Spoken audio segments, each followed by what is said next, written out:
Hi everyone, I'm Tsung-Han from UC Berkeley. Today I'm happy to present our work, Self-correcting LLM-controlled Diffusion models.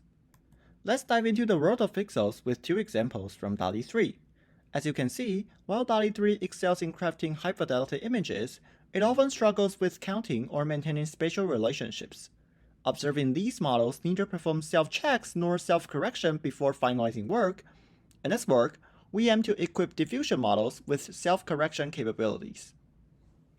Here comes our solution. To start off, we generate the initial image with arbitrary generative models. To correct this image, we run an LLM-driven object detection to localize key objects. Then, we use another LLM controller to analyze the boxes and provide in an updated layouts with modification instructions. Finally, we apply latent operations for image correction. So here's our full pipeline of the proposed methods SLD. So, first is our LLM-driven object detection. We first prompt an LLM parser with test instructions, some examples, and questions. Then, once we got the parsed objects from the LLM, we can use the open vocabulary detector to localize all of them. Similarly, another LLM can take the user prompt and detected boxes as input, and then output the updated layouts. Through a simple comparison, we know what latent operations we need to apply. Finally, in our image correction module, we start with an arbitrary diffusion model to create latent representation of the original image. For areas we need to remove, we reset their latents with Gaussian noise. Then, for new objects or adjust the elements, we compose their latents to the canvas for a number of steps.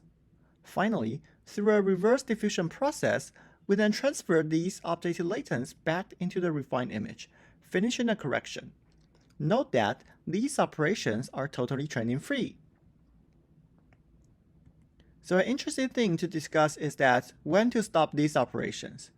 So, if the LLM suggests the same layouts as an input, or it reached the maximum predefined rounds, it will stop.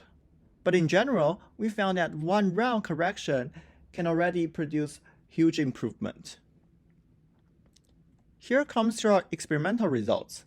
First, we evaluate our methods on the LMD benchmark focusing on 4 complex texts. As you can see, our SLD improves a lot compared to the original methods DALL-E 3 or LMD+, and SLD is actually adaptable to all the image generators. And then here are some visualization results. The input prompts are actually really complex, and none of existing methods can do pretty well on aligning text and image. However, by applying the SLD modules, we can correct XEXL, LMD+, and DALL-E 3.